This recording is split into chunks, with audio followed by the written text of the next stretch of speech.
Hello everyone, Andrekats here, and today we're talking patch 12.1. But instead of going through every single detail from the patch notes, I thought we'd do something a little more fun. Today I'm sharing the 5 things I'm personally most excited about in Curse of Ula'tek. These are the features, changes, and little details that caught my attention, and the things I genuinely can't wait to jump into once patch 12.1 goes live. Of course, this list is completely subjective, these are my personal picks, and I don't expect you to agree with me on everything, which is what makes this even more fun. Before we continue, let me know your own picks down in the comments, and let's see if any of yours made my list too. Alrighty, with that said, let's get into it. Starting off this list with number 5. New outdoor armor sets. Yes, patch 12.1 is bringing us a whole bunch of amazing new appearances, but the ones I'm most excited about are these tribal transmog sets. I mean, they just look incredible. I know they're very clearly inspired by the Amani trolls and their culture, but can we all just agree for a second here how ridiculously good they look on a blood elf? I mean, come on. I know, for the purpose of this video though, I'll show them on a troll too, so you can put those pitchforks away. Aww. So first of all, they come in 6 different color variants, and each armor type will get its own unique version. In other words, there is a whole lot to collect. The first variant comes from the renowned quartermaster over on the Coiled Isle, but before you start shopping, you'll need to work your way through the new renowned track, Zul'Jara's forces. Once you hit Renown 18 with them, all 4 armor type ensembles become available to buy, with each one costing a whopping 5,000 Voidlight Marl. That's definitely not cheap, but I think they're absolutely worth it. As for the other recolors, you'll unlock those by simply playing the new Season 2 content. For example, completing world quests in the new zone carry war gear, and that'll get you this orange-blue set. So if you wanna get this, you'll definitely need to clear out the map of any world quests. Delves on the other hand will start dropping new seasonal gear, and those will get you the green recolor. Don't forget we are getting 2 new delves in Season 2,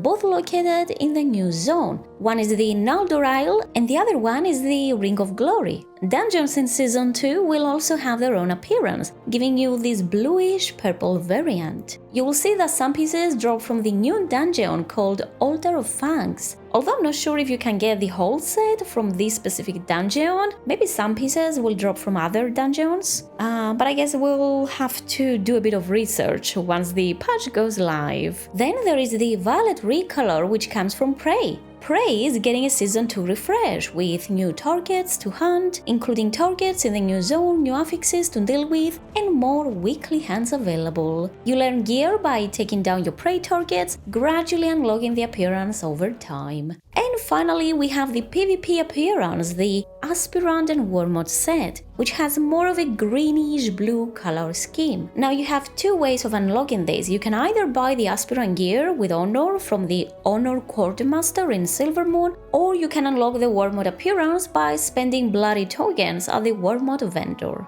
Honor comes from unrated PvP in games as well, so you don't need to be some arena god to collect this set. Just hop into whatever sort of PvP activity you prefer doing, earn some honor, and go grab those gear pieces. Or, of course, you can just go into war mode, kill other players and ruin their day. That's always an option. Wall gear isn't the only source of amazing transmogs we're getting in Season 2. We're also getting 13 brand new tier sets, each one designed around its class fantasy. Well, sort of. I think a couple of them missed the mark. I'm not completely sold on the preset. I think we've had much better ones in the past, but that doesn't mean I'm not going to collect it. Half the fun of transmog is mixing and matching pieces from different sets until you find something that looks amazing. However, overall, Blizzard did a pretty good job this season, and there are some fantastic looking sets here. Thankfully, getting your hands on them is easier than ever. You can still earn tier pieces through raiding, which will probably be the fastest route, but you can also pick up outdoor and delve gear and convert those pieces into tier using the catalyst. And of course, don't forget about the Grave Vault. That's always going to be a huge help as you complete your set. And if you manage to get your mythic tier set, set, which by the way can be unlocked by upgrading a hero piece all the way to max, then you'll unlock the appearances from the lower difficulties. So that's totally doable solo. Even if you are not a mythic raider, you can still work towards collecting all 4 versions of the set on the current season. Now yes, everyone talks about the 2-piece and 4-piece bonuses, and those are obviously the most important part while the season is current. But for me, the real prize is the appearance. Long after season 2 is over and those bonuses are forgotten, you'll still have those transmogs sitting in your collection, ready to use whenever you want. Stepping away from transmogs for a bit, let's talk about something completely different: the story. In Season 2, we'll finally continue the Midnight campaign. We'll be following Zul'jara to the Isle of Fangs in search of her brother, Zul'jan. I mean, I don't know about you, but I'm genuinely curious to see where Blizzard takes the story next. I've seen plenty of spoilers already, and I've also seen a lot of people saying they don't like where the story's heading. But honestly, I don't think it's fair to judge a patch or a whole expansion based on a dungeon journal or a couple of datamine quest texts. I want to play through the campaign myself, experience the side quest, watch the cinematics and see the full picture before I decide how I feel about it. After that, yeah, sure, criticize it all you want, but at least we'll all be judging the same story. Personally, the thing I'm looking forward to the most is finally finding out what happened to Xal'atath. The last time we saw her was in the ending cinematic of the March on Quel'Danas, where Sylvanas made her dramatic entrance and basically told Xali to get lost.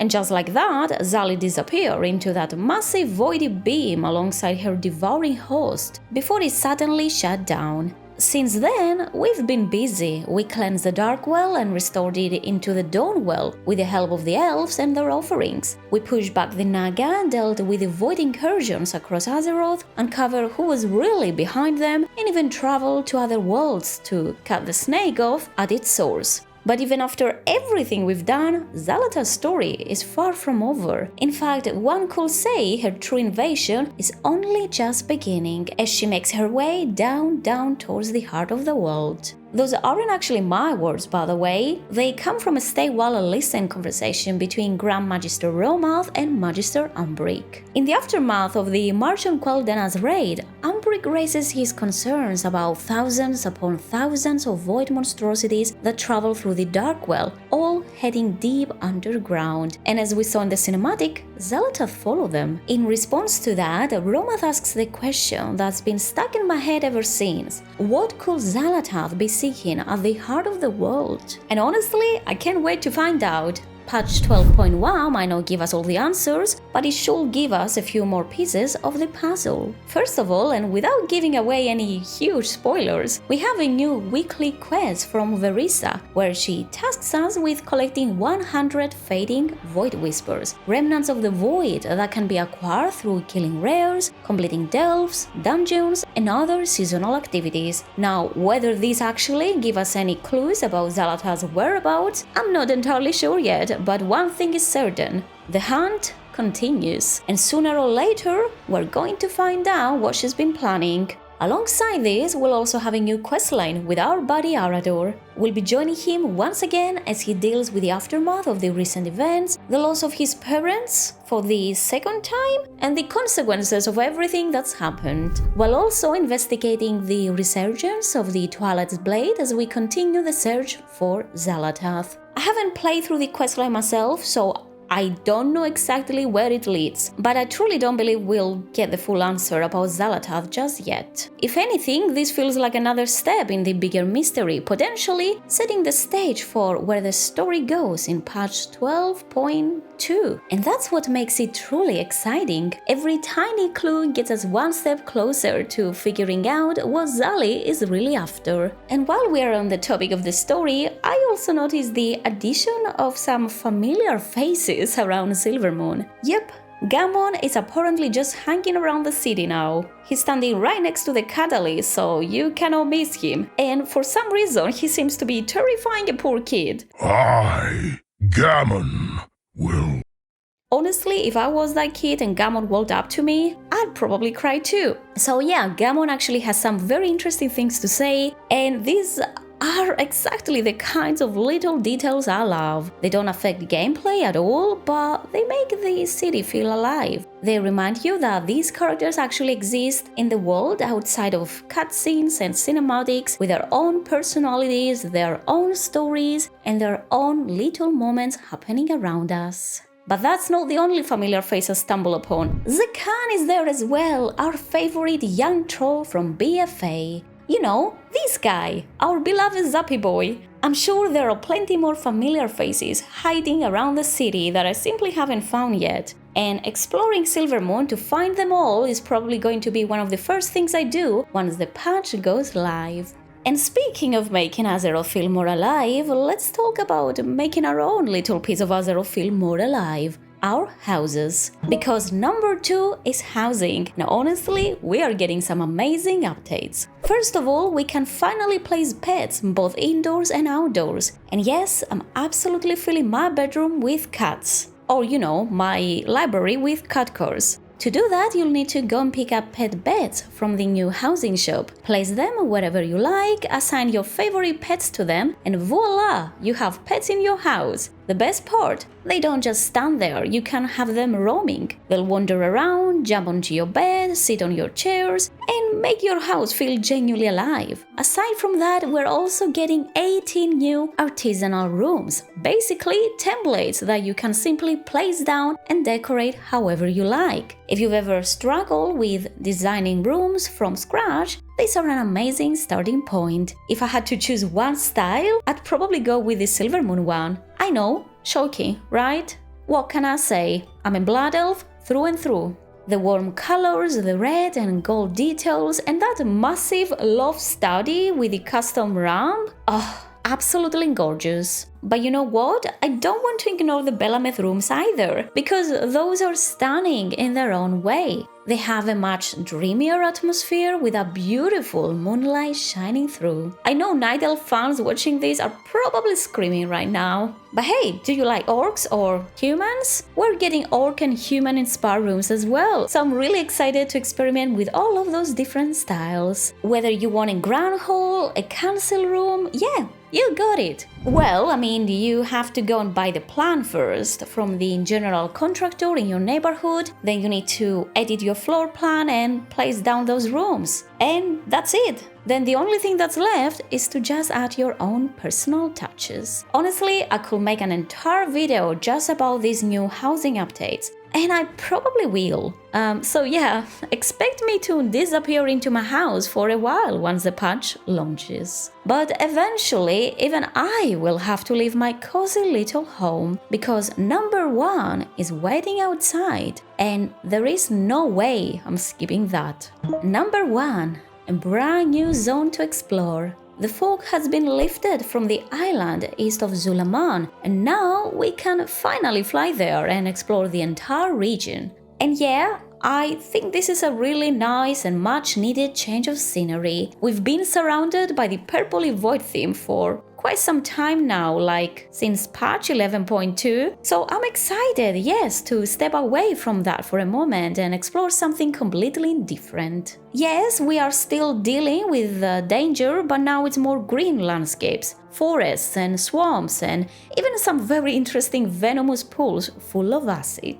The new zone, the Coiled Isle, brings together a lot of different Warcraft themes. We're getting some Tortolan elements again. Yes, the Tortolan are back, and we have an entire area with Murlocs riding turtles, and of course we get to dive deeper into Amani history and everything that comes with it. The lore, the betrayals, and the tribal traditions. Not gonna lie, I'm not the biggest troll fan myself, but I actually really enjoy that we are spending some time exploring their culture. It gives us a nice break from the constant focus on elves, while also allowing the elven story to breathe a little bit. And personally, I believe that's a good direction for the overall story. I think we can all agree that the elven reunification felt a little rushed, so having some time to step away, explore something different, meet new characters, and reunite with some old ones gives the world a chance to feel much bigger again. It also gives the art team a chance to get creative. We're seeing new creature designs, new enemies, and of course, new mounts to collect. Lots of snakes though, like